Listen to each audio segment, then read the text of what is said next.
Bueno, bienvenidos a todos. Estamos otra vez en vivo desde ECO 22 de Construir la Mirada. Esta es la cuarta edición del Encuentro de Colectivos y también esta es la cuarta charla del ciclo de entrevistas a los colectivos que participan en la edición de este año. Le vamos a dar la bienvenida a Les Exiliades, el colectivo que participa representando a República Dominicana. Y para presentarles, antes voy a saludar a Irupé Tentorio y a Mayra Gamarra, quienes van a ser las entrevistadoras en la charla de hoy. ¿Cómo están? Muy bien. Hola, hola Sof, todos, buenas noches. Bueno, buenas noches, buenas tardes para todos y todas y todes los que nos están viendo. Como dijo Sof, hoy estamos con dos participantes, dos integrantes del grupo de la colectiva Les Exiliades. Estamos con Lisette y Diego.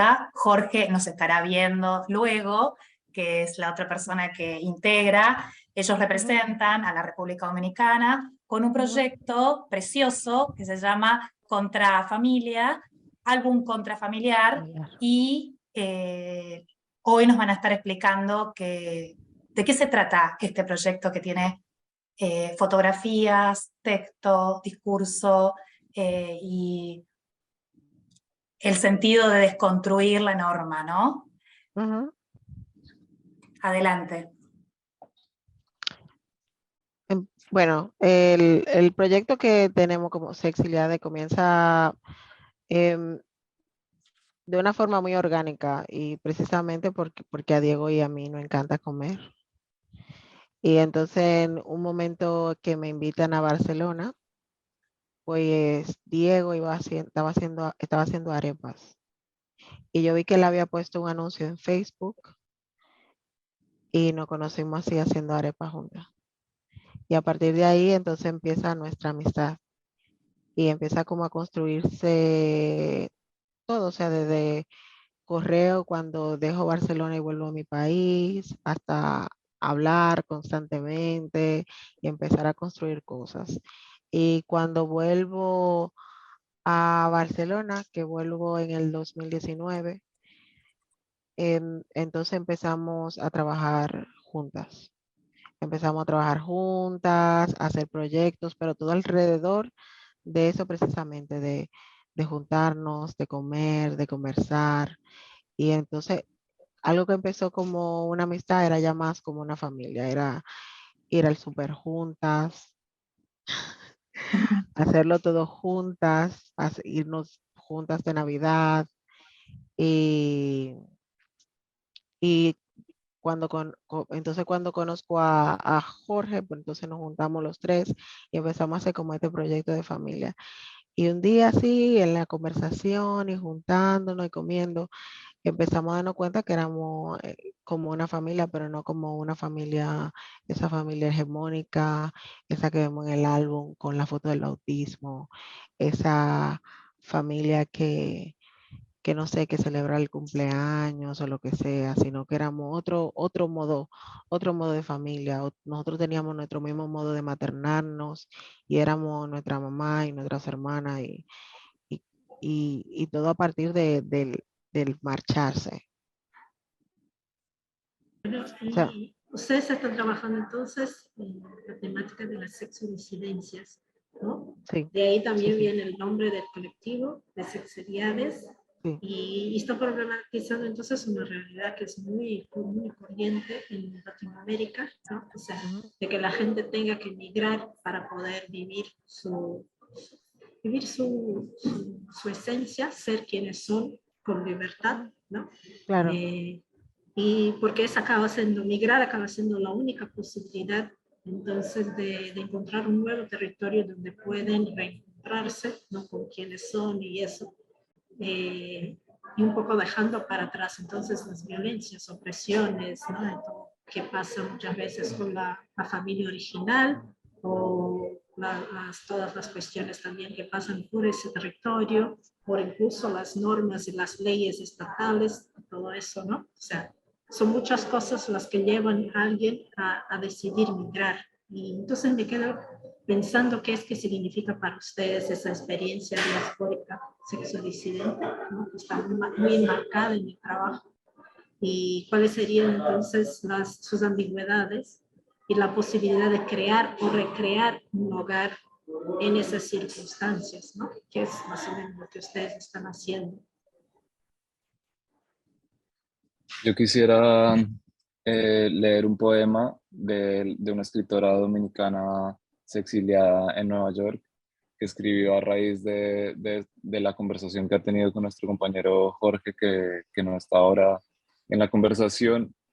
Pero bueno, quiero traer esto que hace parte como de este encuentro que ha tenido Jorge con Yaisa y del retrato, que es como parte de un proceso, que no es solo la imagen.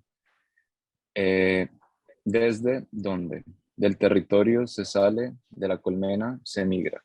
Y aquí lo importante es cómo es que se sale, cómo es que se migra. Clavan a une desde los colmillos de la otra costa, hundiéndole, desgarrada a pedazos por sus molares, o se extiende su lengua limpia, invitando a une a un baño de saliva. Del territorio se sale, de la colmena se migra. Y aquí lo importante es cómo es que se sale, cómo es que se migra. Y en lo efímero del placer, eres quien lo es o quien lo cuenta. Cómo te toca ser mirada por donde andas, a quién le prende la sangre tu piel, tus formas. Eres el tú a quien le gritan desde el espejo. ¿Qué tanto te amenaza el peso de esa tensión? Del territorio se sale, de la colmena se migra. Y aquí lo importante es cómo es que se sale, cómo es que se emigra. Te toca llorar el camino allanando el mar con tu lágrima seca, o tus pesos que pesan escalan a la orilla de la papeleta verde, comprando un chance del viento que lleva a la otra orilla. Del territorio se sale, de la colmena se migra. Y aquí lo importante es cómo es que se sale, cómo es que se migra. Y se quema tu casa, se quema tu cuerpo, te arde la cuerpa. Tienes a dónde ir para sanar esas heridas, te atienden, las puertas de la clínica se abren, los rincones de las camillas brillan. ¿Podrías decirme si son pacientes, les pacientes desde alguna herida en carne viva? Del territorio se sale, de la colmena se migra. Y aquí lo importante es cómo es que se sale, cómo es que se emigra. ¿Aplicas o no aplicas? ¿Se te ve o se te ignora? ¿Vale algo tu firma? ¿Puedes firmar como quieres? ¿Puedes escoger la tinta y las letras de tu nombre? ¿Has tenido que firmar alguna vez con dedos ensangrentados? ¿Te han quitado el nombre que escogiste? ¿Sientes que puedes escoger algo en esta vida? ¿El irte fue una elección? Del territorio se sale, de la colmena se migra. Y aquí lo importante es cómo es que se sale, cómo es que se migra. Y el amor, ¿sueñas en el amor? ¿Te permiten el amor por el amor? Las amadas mañanas con ese cuerpo atentan contra un algo. ¿Es ese algo letal? ¿Qué significa para ti un beso? ¿Puedes besar ante los ojos del sol? Del territorio se sale, de la colmena se migra. Y aquí lo importante es cómo es que se sale, cómo es que se migra. ¿Es visible la silueta de tu cuerpo sobre el piélago? ¿Algún estado te reclama en medio del mar? ¿Te es la balsa un consuelo ante la falta de suelo? ¿Te es la frontera una zanja en busca de pan? Del territorio se sale, de la colmena se migra. Y aquí lo importante es cómo es que se sale, cómo es que se migra. Gracias, Diego, por ese hermoso poema. Allá ¿Podemos Isa. repetir la pregunta? A Yaisa, sí. A Yaisa. ¿Pero me escuchan mejor? Sí. Bueno, qué bien. Sí. Bueno, entonces eso, pensando en esa migración, en la necesidad de migrar, ¿no? Para poder ser quienes son, una participación especial. ¿Cuáles son entonces, cómo ustedes pueden contarnos un poco cuál es esa experiencia, ¿no? De migrar para poder buscar un espacio donde puedan vivir con más libertad y las ambigüedades, ¿no? Porque uno que migra, como bien en el poema, deja muchas cosas para atrás y no siempre esa elección es una elección por voluntad expresa, ¿no? Pero muchas veces para huir o para escapar o para encontrar otro territorio por las violencias, por los prejuicios, por todas las opresiones que uno vive. Entonces quisiera escuchar un poquito y pensar juntos cuáles son esas posibilidades en cuanto a migrantes de crear o recrear esa familia como ustedes. proponen en el proyecto y como por lo que dicen, ustedes han creado entre los tres, ¿no? Ujú. Bueno, lo que empezamos a proponer precisamente eso, porque en el momento que, o sea, la situación de la República Dominicana con relación a la comunidad del LGBTQ+, es una situación, o sea, el cuerpo de la comunidad corre peligro. Corre peligro porque nosotros vivimos en un estado en el cual nos encontramos completamente desprotegidos. En República Dominicana hubo varios acuerdos que se hicieron con relación a cumplir con ciertas medidas de protección, por ejemplo, emprender una medida necesaria para prevenir las detenciones arbitrarias basadas en criterios discriminatorios, también, por ejemplo, adoptar una legislación destinada a proteger a las personas LGBT contra la violencia de género y la discriminación, y, intensificar los esfuerzos de establecer y aplicar las políticas y medidas para hacer frente a la discriminación basada en la orientación sexual e identidad de género. Esos eran los compromisos que se hicieron, varias veces se hicieron cuando hubo la convención en México, en Países Bajos, en Noruega, y el gobierno dominicano una y otra vez nos ha incumplido a todos con descaro y sin considerar que todos somos seres humanos, ciudadanos, que pagamos impuestos, que somos funcionales y que tenemos derecho en la sociedad a existir y a tener una vida medianamente digna. Entonces, en su mayoría, o sea, no solamente el dominicano queer, pero todo el dominicano que es pobre, que es casi una muy gran mayoría, pues busca la manera de salir. Pero imagínate que tú le agregues a una persona que sea negra, pobre, con pocos recursos, entonces tú le pongas encima que de la comunidad LGBT se encuentra completamente desprotegido y con gente que sistemáticamente han diseñado un sistema para, para matarnos, un sistema para que uno no pueda, al menos que tú tengas un sistema de apoyo de protección. O sea, yo conozco muchas personas LGBT aquí que sí tienen un sistema de apoyo familiar y tienen recursos, pero si ese no es tu caso, tú corres peligro cuando sales a la calle, cuando tomas un taxi, cuando te ves con una persona, en el momento que decides tener una pareja, porque no tiene, tu pareja y tú no tienen derecho a cuidarse uno al otro, a tener acceso a un seguro médico, a heredar una pensión, que la familia puede incluso pelearte las propiedades que tú hayas construido con tu pareja, a pesar de que legalmente tú las hayas heredado, que tenga un, un testamento notarial. Se puede pelear porque legalmente no existe una figura de un parentesco. Y entonces lo único que nos quedaba era que era una ley que protegía, o sea, había una ley que te protegía contra crímenes de odio. O sea, si alguien te mataba, eso se agregaba el agravante, ¿verdad? De crimen de odio. Y eso, pues, esta legislación que cuando se elige nos promete que va a avanzar y va a cumplir esas promesas que se han hecho en estas 3 ocasiones, pues nos despoja completamente de eso. O sea, no es solamente, bueno, no solamente la comunidad LGBT, sino el tema también del aborto.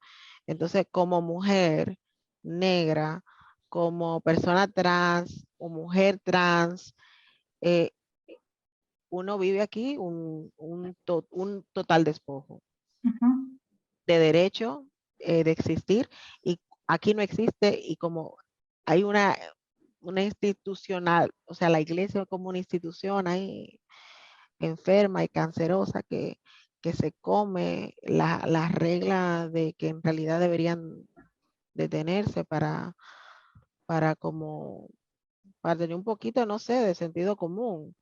Entonces la iglesia así, matándonos a todas, pues entonces se ha empeñado en que en que se nos vea como algo menos que seres humanos.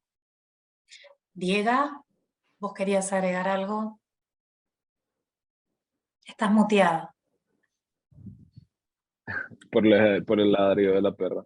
Que como contaba Lizeth, nosotros nos conocimos en este encuentro que hacía de arepas, que justamente reunía disidencias sexuales en torno a asuntos de la guerra en relación a las disidencias sexuales en Colombia.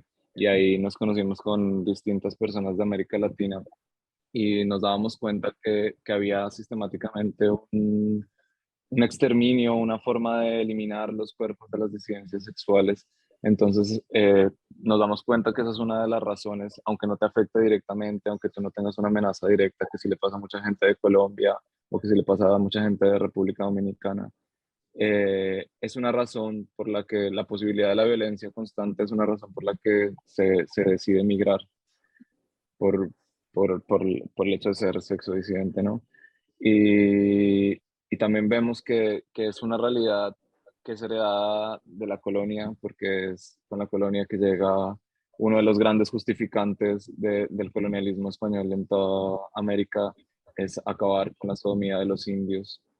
Y, y pasa algo y es que ahora que se torna como un sinónimo de, de civilización el hecho de tener legislaciones que protejan los derechos LGBTI, hace que las personas que venimos del sur se entiendan como personas que son necesariamente o machistas o homofóbicas.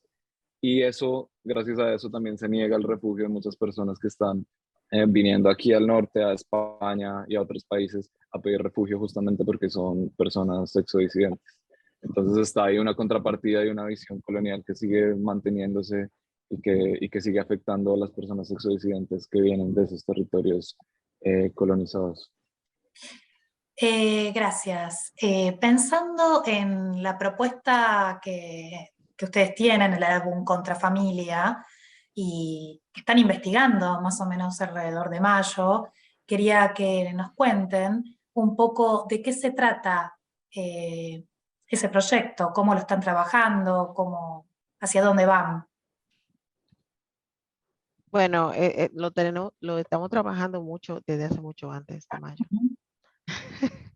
Ya tenemos un buen rato trabajando.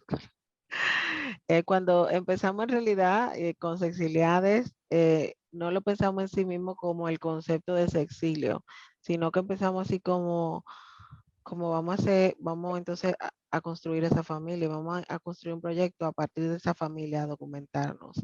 Y se comienza haciendo estas fotos espontáneas, ¿verdad?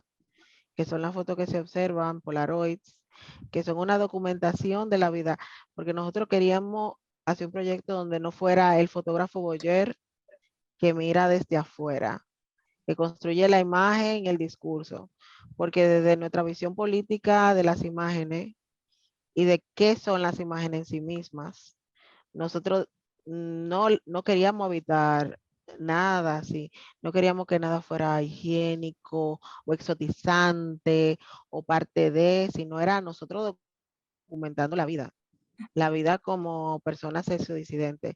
Entonces empezamos a construir, bueno, a construir, no, empezamos a tomar estas fotos y que son parte de celebraciones de cumpleaños o de encuentro con una persona querida. Entonces es como, diría yo, es algo muy, muy privado que se expone O sea que muy y muy bien. perdón, Adelante. no, entonces quisiera saber desde cuándo empiezan a trabajar en ese proyecto y, ¿no? O sea, nos contaran que se conocen desde antes y que el colectivo ya viene entonces desde antes. Pero ese es el primer trabajo que desarrollan entonces, o sea, que nos cuenten un poquito ese histórico del colectivo Pasa, y la importancia de estar en colectivo para realizarlo.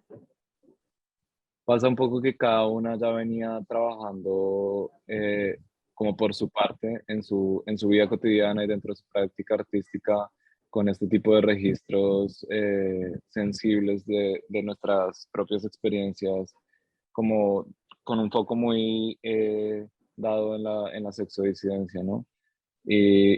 hace parte también de un registro cotidiano de nuestros amigues, de nuestra vida, pero también hace parte de la práctica artística. Entonces eso también nos permitió unirnos alrededor de eso, y hizo más fácil como pensar en que podía existir este colectivo.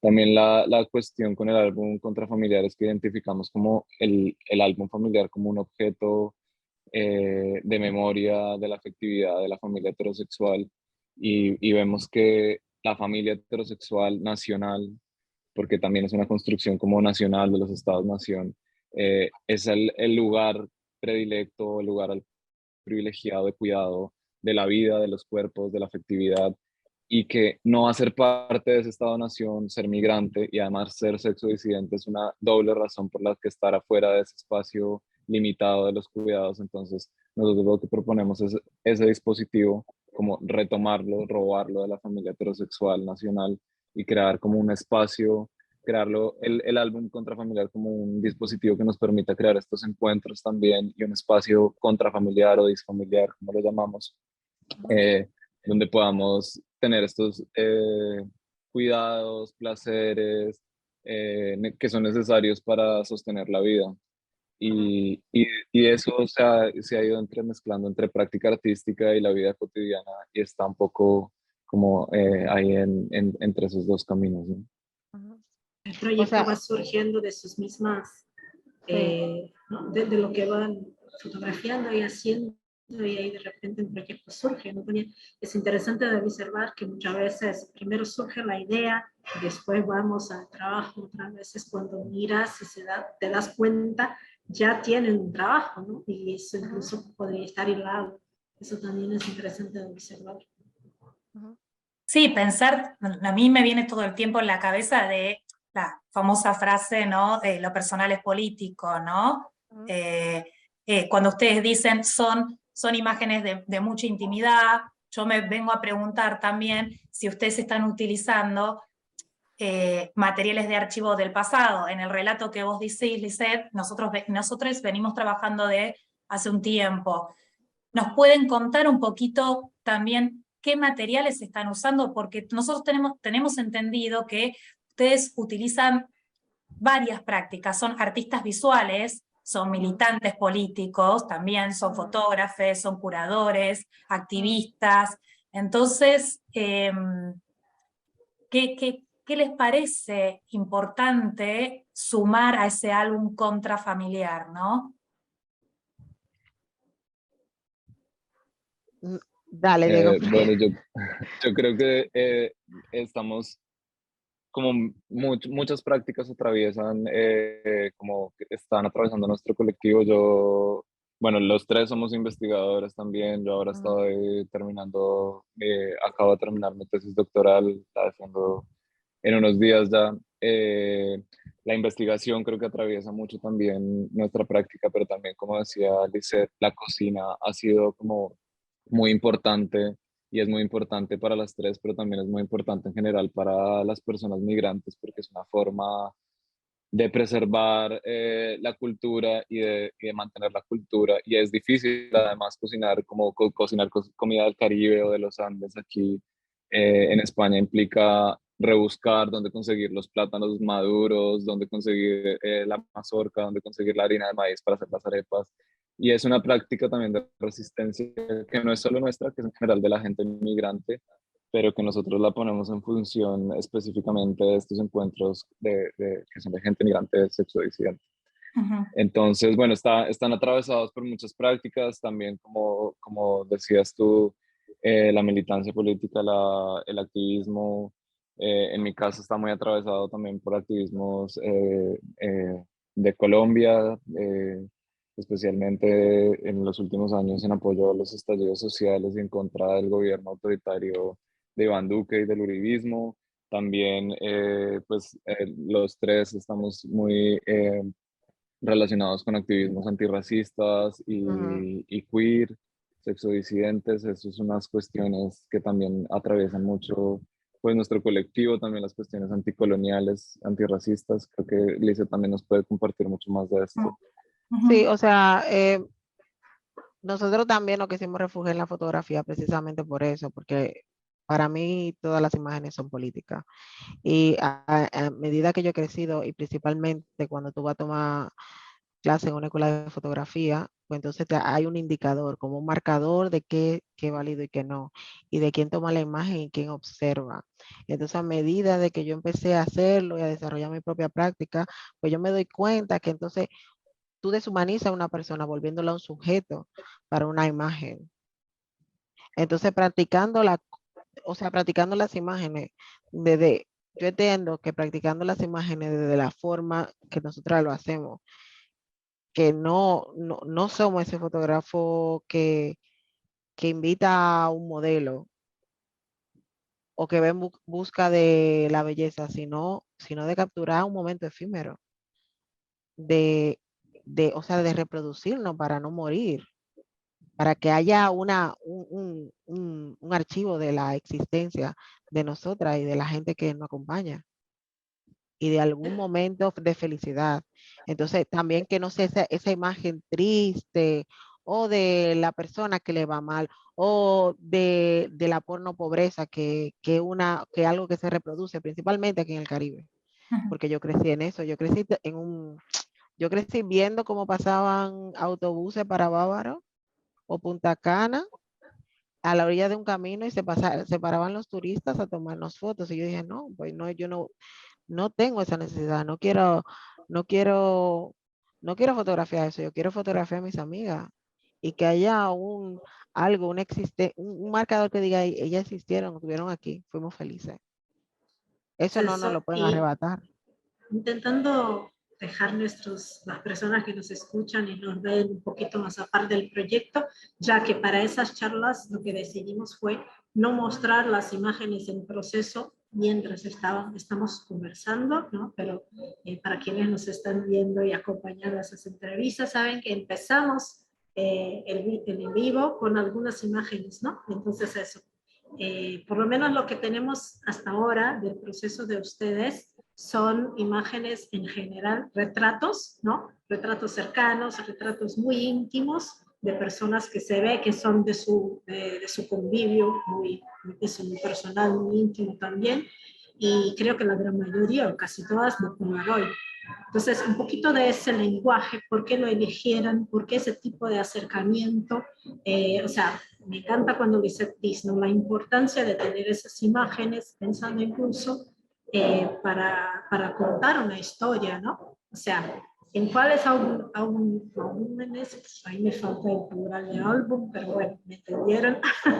eh, no tenemos los maricas, no tenemos las personas sexodisidentes en los álbumes de las familias tradicionales, ¿no? Mm, Eso no está.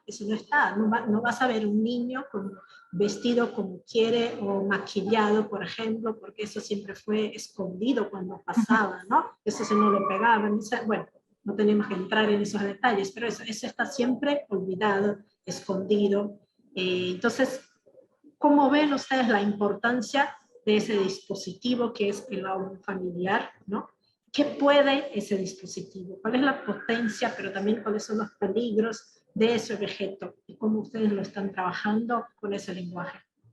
Bueno, algo que pasa aquí, a diferencia, vamos a suponer, de la mayoría, y algo que yo observé principalmente cuando salí de aquí, era que ahora sí se hace, ahora hay más de una cuenta que pueden visitar en Instagram que tiene fotografía de la memoria queer de República Dominicana, pero antes no existía algo así, porque todo era un poco secreto. Y yo te estoy diciendo antes, en los 80 ni en los 90, yo te estoy diciendo hace 10 años, Ujú, o ujú. sea, muy reciente, o sea, no había como un récord, era algo así muy escondido, o porque, vuelvo y te digo, tú te ponías en peligro de que te identificaran o que te identificaran uno y dijeran que o tú tienes VIH o no lo tienes, téngalo tú o no lo tengas, ¿tú me entiendes? Y que eso te haga foco de discriminación, que te discriminen en el trabajo y te acosen. Entonces, como el asunto de la reproducción de las imágenes, principalmente en el caso de la República Dominicana, era algo que era súper guardado. Entonces, cuando em- porque otra cosa habría que hablar también es de la migración en la República Dominicana. Los dominicanos hemos migrado un montón a partir de la caída del régimen de Trujillo. Empieza una migración masiva hacia muchas ciudades. Y entonces cuando empieza esta migración masiva hacia muchas ciudades, cuando esta generación, que fue la generación de los 90, de los 80, empieza a crecer y se da cuenta de que creciendo aquí no va a tener derecho, dice, pues me voy.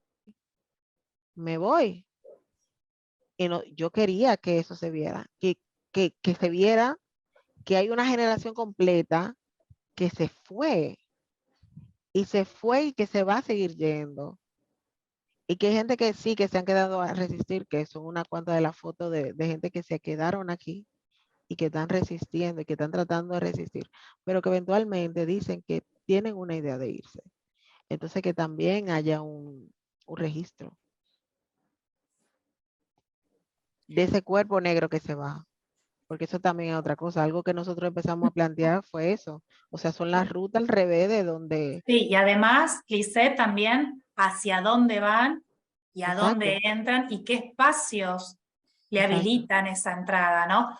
exacto. Volviendo al tema de álbum familiar, que muchas veces es, pensando un poco en la pregunta que me pareció muy interesante, la de Mayra, esos que en el álbum familiar termina siendo estos cuerpos, estos travestis, Camadica, comunidad LGTBIQ+, desaparecidos, invisibilizados, termina siendo un álbum familiar, pensando un poco en Sara Ahmed, un archivo álbum de la infelicidad, ¿no? Entonces, en ese sentido la pregunta es, ¿cómo se puede o es posible armar otro tipo de familias, otro tipo de lazos, felicidades, géneros, digamos, giros felices, digamos, comunidades, vinculares, que no tengan que ver con la norma que para muchos es opresiva, digamos, ¿no? Sí, yo creo que, bueno, Sara Ahmed es ha sido una de nuestras referentes teóricas. De hecho, ella plantea el álbum familiar, tenemos una cita ahí en nuestras presentaciones, como un objeto de memoria de la familia heterosexual, ¿no? De la felicidad de la familia heterosexual. Y en ese sentido, yo creo que la infelicidad de lo queer es radicalmente y es potencialmente revolucionaria Sí. y Y- implica aguarle la fiesta a la heterosexualidad, a la familia que muestra esa felicidad y que obliga a seguir esa misma felicidad, ¿no? Y yo creo que en ese sentido el álbum Contrafamiliar y muchos proyectos que están vinculados a eso, porque no es solo nuestro, y en ese sentido eh, la memoria, el archivo de la memoria trans de Argentina, por ejemplo, que también está en este proyecto, en esta década, es uno de esos ejemplos. Yo creo que las imágenes y este tipo de proyectos, este tipo de archivos, generan la posibilidad de tener referentes de familias, siguiendo a Sara Ahmed, por ejemplo, infelices, que no siguen la felicidad de la heterosexualidad que nos imponen. Y es muy importante que existan estos archivos para poder construir nuestras historias y para tener referentes de cómo construir otro tipo de vínculos, de cuidados que no sean el de el familiar o el familiar heterosexual. Claro, en realidad sí, lo que yo creo que la comunidad LGTBIQ+, y otras realidades que no están de acuerdo con lo heteronormativo cis o lo normativo, plantean otro tipo de felicidad y de deseo, ¿no? En sí. efecto, el vértigo también de las militancias y sus expresiones en la calle son muy diferentes a lo que tiene que ver con la norma, ¿no? El deseo. Pero me parece también importante recordar que ese dispositivo, que es el álbum familiar heteronormativo, también es una ficción. Entonces, esa felicidad que vemos es una felicidad así como para el alma, ¿no? Para vender Exacto, algo, para Sí. vender una sí. idea. Porque cuántas O sea, familias totalmente tóxicas y terribles, pero que en el álbum sí contan una historia linda y feliz, porque se ve una felicidad. Sara me tiene una frase que a mí me parece que es como, que resume muy bien como todo este libro, La promesa de la felicidad, y es el solo quiero que seas feliz, que te dicen los padres heterosexuales, no la familia sí, heterosexual, solo quiero que seas feliz pero el solo quiero que seas feliz es solo quiero que seas feliz, es que seas heterosexual, que tengas hijos, una pareja heterosexual y que sigas exactamente la felicidad que yo El construí, este sistema. modelo de El felicidad, modelo, claro. sí. Sí. Claro, Exactamente. O sea, y yo creo que para no seguir esa normatividad, ya te doy la palabra, es como otros caminos, otros sentimientos que no tienen que ser la felicidad que es tan normativa, como otras formas de placer, de cuidados, de alegría, porque también la alegría, la fiesta, la celebración está muy presente en todas las disidencias sexuales. Y eso, yo creo que incluso nuestra felicidad es mucho más placentera, nuestra infelicidad es mucho más placentera que la felicidad de la heterosexualidad. Lisette se La, cortó. la norma, Y no digamos. sabemos si está Sí. Lisette porque tenía algún problema. Sabíamos que quizás Ah. necesitaría sacar un poquito su imagen, pero ya Ya. volvió. Qué Ahí bien. volvió. Ahí volvió. Y estabas con, querías agregar algo, Lisette. Estás muteada. Lisette, Estás- ahora. ay, es que no oí lo que dijo Diego porque entonces fue totalmente. Bueno, Pero dale entonces lo que vas a decir. Bueno, avanzo con la pregunta. pero algo que sí quería decir era como que con relación a lo que él sí oía al principio, era que ellos te dicen, yo quiero que solamente tú seas feliz, pero solamente tú puedes ser feliz siendo la idea de la persona que ellos creen que es esa felicidad. Un ejemplo de eso era que yo tengo un niño y cuando Peter cumplió 1 año, a mí nunca me han gustado las fiestas, o sea, de cumpleaños. Y a los 9, pues yo decidí que nunca más haría una fiesta. Y que mejor me dieran el dinero que se gastaba, porque era como un grupo de gente que me iban a aburrir. De hecho, casi todo, en general, Diego sabe que la mayoría de las celebraciones heteronormativas, pues me aburren un montón. No te cuento que hice lo mismo. Tengo un hijo que va a cumplir 20 años y desde sus 6 que no hago fiesta porque sí, porque No, hacía una fiesta para la familia y además la familia de su padre que no contribuye con nada. no, pero yo estoy hablando de mi caso, es verdad. No, no, pero yo estoy Ah, de hablando de mi tus caso. fiestas, Yo tus no. cumples. Exacto, yo desde los 9 años dejé de hacer todo tipo de fiestas y le dije a mi mamá que no, que por favor no hiciera eso. Genial. Entonces cuando mi hijo cumple el año que dice que hacerle una fiesta, yo hice un escenario completamente, tomé muchas fotos donde todo el mundo aplaudía, lo ponía a aplaudir, tomé muchas fotos y parece que vi una tremenda celebración, pero fueron 20 minutos de fotografía totalmente escenificada. Entonces empieza a construirse como esa idea así como de esa felicidad y bueno, yo creo que esa fue mi primera intento de, ay, se va a ir esto. Bueno, ahora entonces quisiera entender un poquito por qué ustedes deciden nombrar su proyecto como álbum contrafamiliar, ¿no? O sea, buscando entender un poquito la complejidad de ese término, por así decirlo, ya que de alguna forma están decidiendo decir que el álbum familiar no, en su modelo tradicional, por ejemplo, no cabería a las disidencias, ¿no? Entonces me queda pensando, ¿por qué no optar, o sea, muchas, ¿cómo se dice? Bueno, que otras militancias antipatriarcales o no normativas ya buscaron como que problematizar el término y también abrazarlo, ¿no? Pero ustedes deciden, o sea, de decir que la familia puede ser una institución donde caben 2 mujeres, 3, 4, 2 hombres, lo que sea, ¿no? Pues abuelas, abuelos, tías, lo que sea. Pero ustedes deciden declaradamente nombrarlo contrafamiliar. Entonces quisiera entender un poquito por qué hacen esa opción.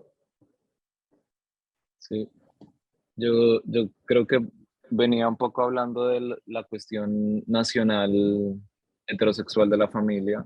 Es como la familia, así como la felicidad es esto, y va hasta acá, y es como es la familia, digamos, en el contexto en el que estamos, en el que estoy yo ahora, es española, es heterosexual, es blanca, y es esto.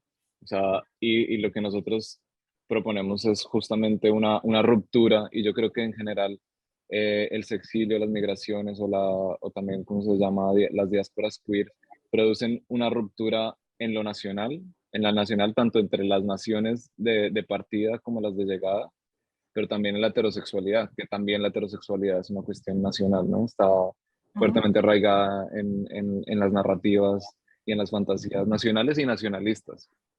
Eh, y creo que como un espacio de fuga, como un espacio de resistencia contra, contra esos espacios tan limitados, pero también con la necesidad igualmente de tenerlos, de robárnoslos, de tener también un espacio de cuidado, de placer, de alimentarnos, de festejar, de todas estas cuestiones que pasan dentro de la familia y que son necesarias, pero que no pueden ser solamente heterosexuales, pues de ahí surge un poco esa forma también de mantenerlo como un conflicto, ¿no? Como vamos a agruparnos acá, pero no vamos a ser como ustedes, vamos a hacer una cosa distinta a lo que son ustedes. Entonces es importante, perdón, Iro, pero es importante entonces para ustedes de verdad nombrarlo de manera muy categórica y muy declarada, que están proponiendo algo que es esa ruptura, ¿no? O sea, que es algo que es contra lo que la sociedad determina. Sí, sí, porque de alguna forma hay ciertos activismos LGBTI que, digamos, pueden ser más normativos o más institucionales, que han rescatado, digamos, que se reduce en la cuestión del matrimonio igualitario todos los derechos. Y muchas veces con eso han olvidado las cuestiones de identidad de género, que dejan totalmente olvidadas a las personas trans, olvidan la cuestión de la regularización de los migrantes.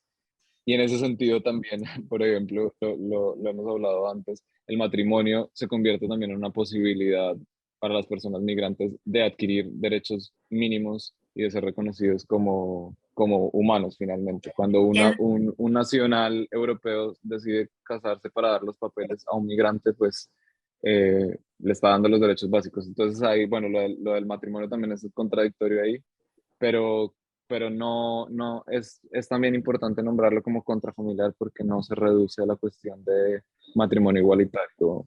Total, claro, porque muchas veces lo que sucede es que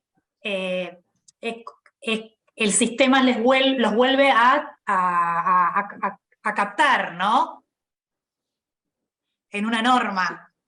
Sí, y en ese sentido, en el norte especialmente, en Europa y en Estados Unidos, han surgido lo que Jaspir Puar llama homonacionalismos, y son una forma de activismos LGBTI o políticas LGBTI que alimentan estos nacionalismos y que de hecho terminan justificando a veces guerras contra Medio Oriente, por ejemplo, porque los consideran homofóbicos o, como decía al principio, que en base a ese homonacionalismo niegan asilo a personas migrantes del tercer mundo, del sur, porque entienden inmediatamente que porque vienen del Caribe o de Latinoamérica son homofóbicas. Entonces ahí está como la importancia también de mantener la atención y llamarlo como contrafamiliar, como mantener un poco el conflicto con estos activismos más institucionales, especialmente los del norte, ¿no?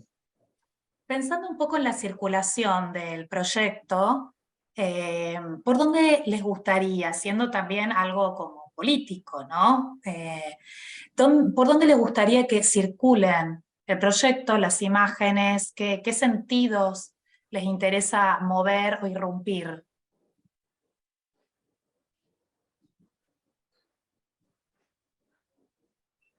No te escuchamos.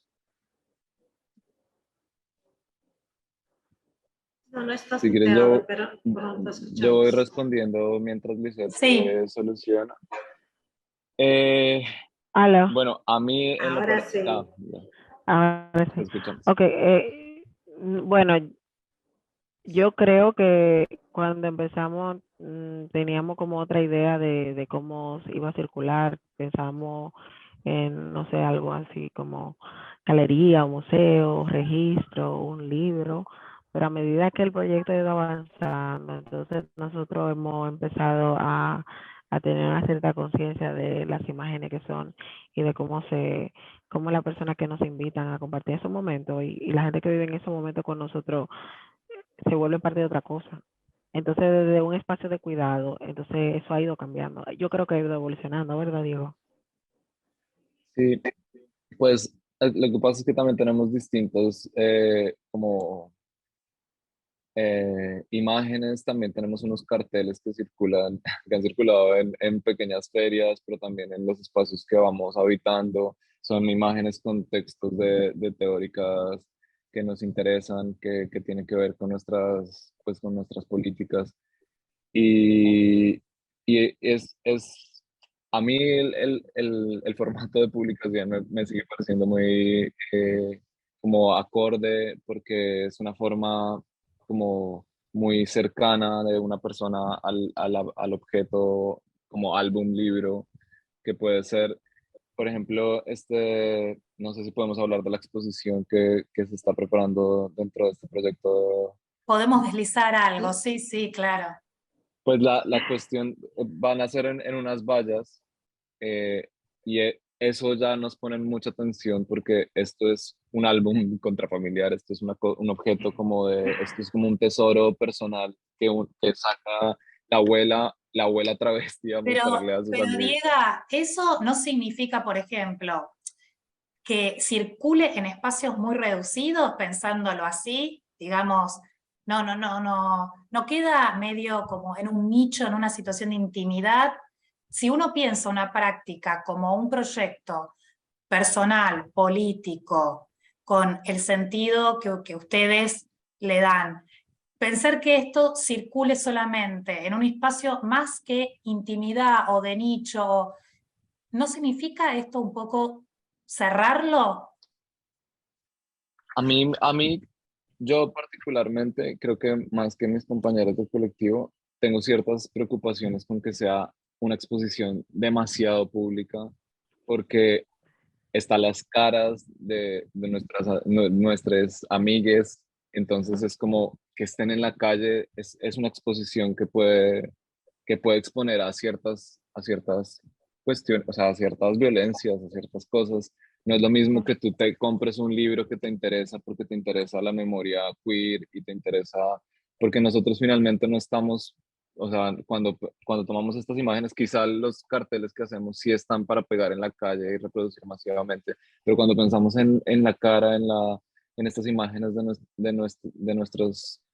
de nuestros amigues, pues no sé, genera conflicto y creo que aún está en tensión y tenemos que seguir teniendo la conversación con cada persona además, porque cada persona pues tiene que ver su propia foto y ver como el medio en que se va a publicar. Sí, Sí, perfecto. Exacto, Sí, sí, exacto. sí.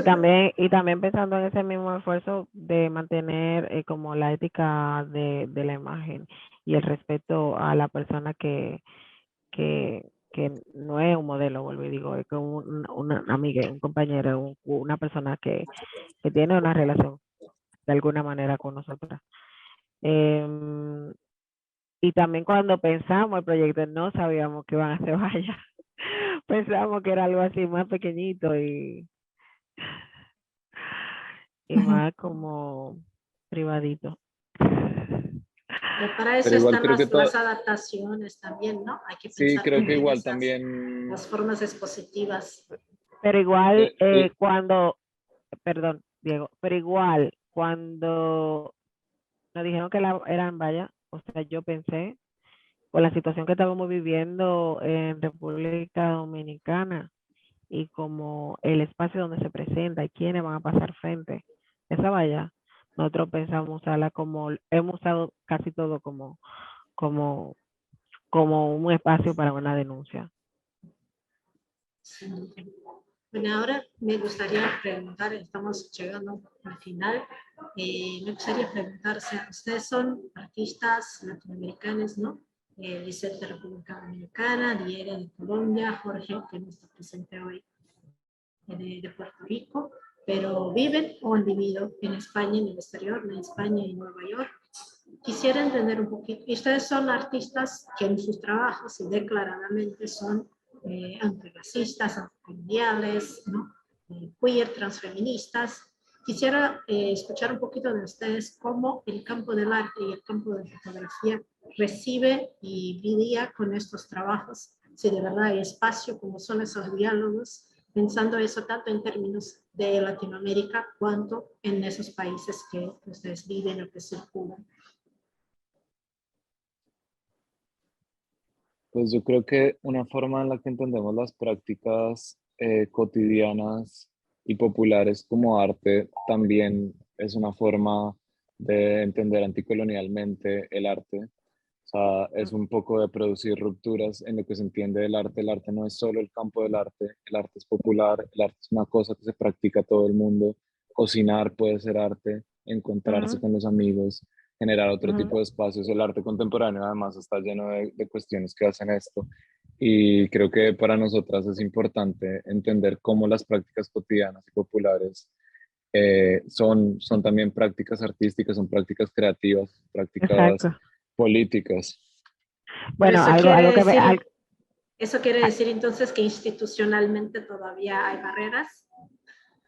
bueno, No. vamos a empezar con un meme que dice que cuando una persona blanca cocina se llama relational aesthetics, pero cuando una persona marrón o negra cocina se llama eh, se llama otra cosa, se llama curso de cocina, tutorial. Entonces cuando empezamos por ahí, o sea, cómo es decir de entonces también es otra cosa, nosotros no pensamos en en la práctica de nosotros como una práctica en la producción, no estamos centrados en la producción, porque nosotros no somos un objeto de consumo y la gente con la que nos ayuda, que nos quiere, que se da con nosotras no son un objeto de consumo.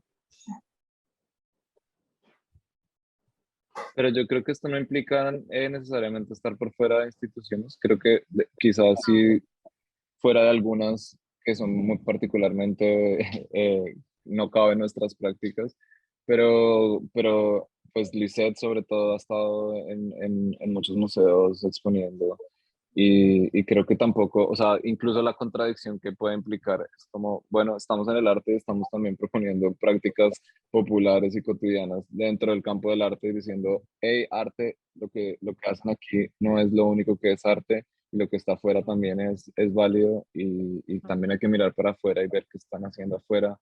Y yo creo que, por ejemplo, en Latinoamérica, en los estallidos sociales recientes, las prácticas artísticas populares han sido impresionantes y han tenido un potencial revolucionario muy importante en Colombia, en Chile, en Ecuador, y creo que es como la potencia que se creía en los años 60 que tenían las armas, pues hoy en día es imposible derrocar un gobierno que tiene militarmente una potencia como sabemos que tienen y que no tiene sentido meterse en guerras como las de Colombia que duraron 60 años porque terminan en cosas horribles por todas las formas y las prácticas artísticas están teniendo un potencial político transformador muy grande en nuestros territorios.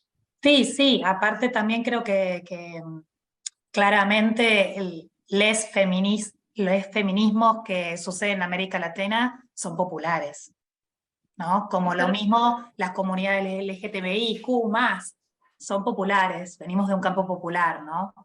Pero yo quería volver a lo institucional, porque creo que desde mucho las prácticas políticas o lo político que está afuera de los límites de lo que el arte, del sistema tradicional del arte, que en general es blanco, también es elitista, o sea, cómo contraponerse o cómo entrar en esos circuitos. Ese es el punto a donde quiero llegar, porque no tengo ninguna duda de que tenemos toda una contracultura, que tenemos una cultura que quieran, llamen como quieran, es fuerte y es lo que nos hace vivir, ¿no? Incluso mucho Sobre más todo que lo porque institucional. claro, sobre todo la pregunta de Mayra, porque ustedes dicen, bueno, no, lo institucional también puede convivir con esto, ¿no? Sí, ese es el punto. O sea, entonces, todavía entender ¿Cómo? cómo ese sistema institucional recibe esos trabajos o cómo que podemos transformar esos espacios, ¿no? ¿Qué nos falta todavía para que tengamos cada vez más trabajos de personas negras, de personas trans, de personas queer o de lo que sea, de los temas, los que siempre estuvieron al margen, incluso las mujeres. ¿Qué nos falta, no? O sea, por eso quisiera entender cómo perciben ustedes, todavía siendo migrantes en ese sistema, por ejemplo, en España o en Nueva York. En un poquito Bueno, eso, ¿cómo lo sienten? bueno, yo empezaría con el hecho de primero nosotras nos empezar a reconocernos como lo que somos. O sea, porque también es otra cosa, existe como ese, eso de decir que uno es arte, el otro es artesanía, que lo divide, que entra y que sí, que no. Entonces empezar a reconocer que lo que hacemos es lo que es válido. Yo empezaría por ahí porque uno vive con un síndrome del impostor por esta imposición hegemónica que tiene el arte clásico, que a mí me parece muy aburrida. Sí, o sea, la Cuando deconstrucción empieza en nosotras mismas, ¿no? De reconocer lo que hacemos, nuestra trayectoria, historia y la potencia, ¿no? De lo que hacemos. sí, y sí, alejarnos bueno, no digo alejarnos completamente porque tal vez eso no será posible, o tal vez sí, no lo sé, tal vez no será posible, pero tal vez alejarnos un poquito de esa arte, ese arte clásico y empezar a insertarnos y a llevar a esas personas que están cerca de nosotras, esos exiliados, que seamos nosotros ese caballo de Troya que lo meta a la institución, Pero, por ejemplo, que crear el nosotros colectivo. seamos parte de esa construcción. Se cortó aquí. No sé si O sea, que nosotras como colectivo no somos el colectivo de Diego, Jorge y Lisette. Nosotros somos el colectivo de toda la gente que quiera colectivizarse con nosotras. Y el trabajo no es nuestro trabajo, es el trabajo de toda la gente que se encuentra dentro de... O sea, empezando la cosa de ahí, de esa autoría compartida y de todo eso en general. O sea, no sé si, qué sé yo, esa es mi idea de cómo insertarme en el arte. Y cómo he podido hacerlo yo también, porque para mí ha sido esto que todavía es surreal para mucha gente, porque más de una vez me han dicho en una cosa mía así como que piensan que yo soy la que sirvo el trago. Entonces, como que esa relación de eso mismo, del elitismo y de la relación del color con la educación y también de que la educación sea como esa arma discriminatoria, como que es lo correcto, que es el castellano correcto que se escribe, que esa pincelada correcta que se da, cuál es esa técnica, esa raya no va ahí. O eso está desproporcionado, ¿no? O sea, Bueno, todo eso tiene que ver, Lice, con la norma y con el clasismo, ¿no? Y sí, con el sí, sí. colonialismo, Sí, básicamente. con el colonialismo totalmente. O sea, con Colón vinieron todas las cosas que ahora mismo nos horrorizan, Ujú. toda la violencia que nos arropa. República Dominicana, yo digo que el centro de eso, porque es donde primero viene él y entonces esa misma práctica colonial del negro más claro y el negro colorista y el negro que rechaza al otro negro, el negro que se ve a sí mismo como feo, como horroroso, como bruto, como vago, empieza a partir de ahí, de esa práctica colonial. Ujú. Todavía tenemos mucho la ilusión de que en Latinoamérica tenemos ahí todavía algunos límites más claros y que el extranjero es más abierto, está menos colonizado. Y bueno, yo tengo acá mis dudas, pero para ustedes que circularon y que estuvieran en otro continente, ¿qué sienten? Bueno, yo te puedo decir que para mí fue un shock porque uno, yo nunca había salido de mi país hasta esa vez que fui a España y yo pensé que, no sé, como en los libros de historia hablan de que ellos empezaron la revolución sexual y la exploración de todo, pero así sin crítica hay una culpa ahí católica que aquí no hay. El queer Caribe, ¿no? Solo para empezar, ¿no? Ya estamos al final, pero solo para O empezar sea, en la no por culpa católica. fetichizar ni nada, pero aquí no hay esa culpa católica y no hay ese sufrimiento ahí. Y, alguien hablé con una chica queer no hace mucho que dice que dijo algo así como que me quedé con la boca abierta porque fue ahora cuando llegué y la chica no es de aquí, es española casualmente. Entonces me dice que aquí la gente en cualquier lado hace lo que sea y como que la gente aquí vive de tal cual manera y que en cualquier, y pienso yo así como que, no sé, o sea, en España hay cruising y aquí no. Entonces ese asunto del pensar lo otro animalizado y entonces después sentir culpa católica y decir que no hacen nada para después hacerlo, no sé. O sea, toda esa práctica que en realidad son prácticas súper normales, entonces aquí se vuelve como un asunto de rechazo hacia nosotras, como si nosotros fuéramos peores o menos, no sé. Que yo no critico, que yo digo que eso es una de las cosas como que yo no sabía también, porque yo digo que yo de alguna forma viví como son otras prácticas, que eso es algo que he ido aprendiendo con Diego y Jorge, porque de otra práctica de vivir que son mucho más alegres, amables y cuidadas. Em,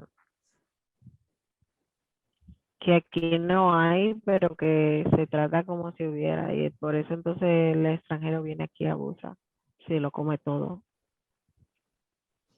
Y cuando hablo de extranjero no estoy hablando del extranjero del sur, sino del norte, para ser más específico.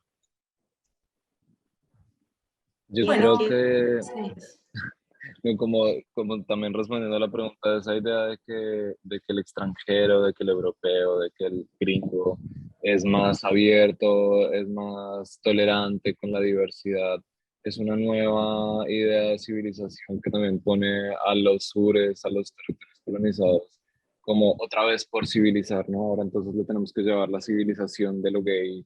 Y realmente cuando uno ve acá es como, pues son tan conservadores, la cultura española es tan conservadora como la cultura colombiana. Uno va a un pueblo y a la gente marica también le toca irse a su pueblo porque tampoco hay cómo vivir, porque la gente es también igualmente homofóbica. Lo que pasa es que allá no hay paramilitares que te saquen por una amenaza de muerte o que te van a matar realmente. O hay otras condiciones en el territorio, o sea, el territorio también por ejemplo, colombiano, dominicano, está expuesta a unas violencias coloniales actuales, contemporáneas, que hacen que nuestra existencia sea mucho más riesgosa allí que acá. Pero eso no quiere decir que aquí la gente sea mucho más abierta o que sea más avanzada, porque al contrario, toda la homofobia, como decía Lisette, todo el heteropatriarcado llega con la colonia. Es Sí, completamente colonial. Y el exterminio de los indios sodomitas y toda la persecución de todas las sexualidades distintas a las europeas es completamente un proyecto colonial. sí, pero también la fetichización del Caribe y que entonces seamos nosotros el destino sexual, los animales, como que si todo el mundo fuera de aquí son individuos sexuales completamente castos. Y entonces esa idea también es algo es un color que a mí me molesta y que sí, estoy y segura que bueno, molesta a mucha gente. Lisette, eso en mucho, digamos, eso también lo generaron una cantidad de fotógrafos, construyeron una imagen que fueron mercantilizando y normatizando y vendiendo la idea, ¿no? De Sí, un centro Caribe, una América Latina. Por eso es tan importante que las personas que habitan esos espacios puedan tomar la propia voz, ¿no? Y contar la propia exacto, historia. exacto. Y eso fue exactamente lo que nosotros queremos hacer. Nosotros Claro, no queremos que alguien venga y diga cuál es la historia de fulano, cómo vive fulano o sutano. O porque sea, vuelve a ser una práctica colonialista, ¿no? exacto. Y extractivista. Jory Minaya tiene un trabajo muy interesante que se llama Mujer Dominicana. Entonces, por ejemplo, ahí en ese Google Search y en esa instalación, ahí tú puedes ver la construcción de la mujer dominicana, pero también tú puedes ver la construcción de la gente queer en República Dominicana Ujú, y en Colombia ujú. y en Puerto Rico. Eso incluso me hace recordar, yo curé una exposición que está Jory Minaya, incluso con ese trabajo, y incluso era un punto que, o sea, como siempre nos gustaría quedar charlando con ustedes más una hora, porque siempre hay tema y asunto, no nos falta, ¿no? Y uno de los temas que nos gustaría, pero eso lo vamos a dejar aquí, la curiosidad, es justo entender, o sea, esa exotización, ese desconocimiento, no pasa solamente desde el extranjero para Latinoamérica, considerando las diferencias que tenemos, ¿no? Que somos muy diferentes los países en Latinoamérica, ¿no? Pero el sur de Latinoamérica todavía tiene un gran desconocimiento, enfrenta un gran desconocimiento con relación a las producciones de Centroamérica, ¿no? O sea, nos conocemos muy poco al fin, muy poco. O sea, el número, si preguntamos hoy día el número de artistas de República Dominicana que conocen, es ínfimo. Entonces eso todavía es Sí, una hay que barrera seguir que haciendo tenemos que red. enfrentar. Sí, que es una, o sea, para mí, por ejemplo, ese es un punto positivo que estamos alcanzando con ECO también, de tener representantes. Incluso ya voy finalizando, contándoles que la próxima semana estaremos con Imprudencia Colectiva, es el colectivo representante de El Salvador, que también seguiremos hablando las próximas semanas, los próximos martes. Quisiera agradecer muchísimo a Lisette, a Diego, a Jorge, que no está presente, bueno, pero está representada, a mi compañera Iru, y a todos que nos asistieron por aquí. Si todavía tienen algún comentario, quieren finalizar con alguna cosa, tienen el espacio, por favor.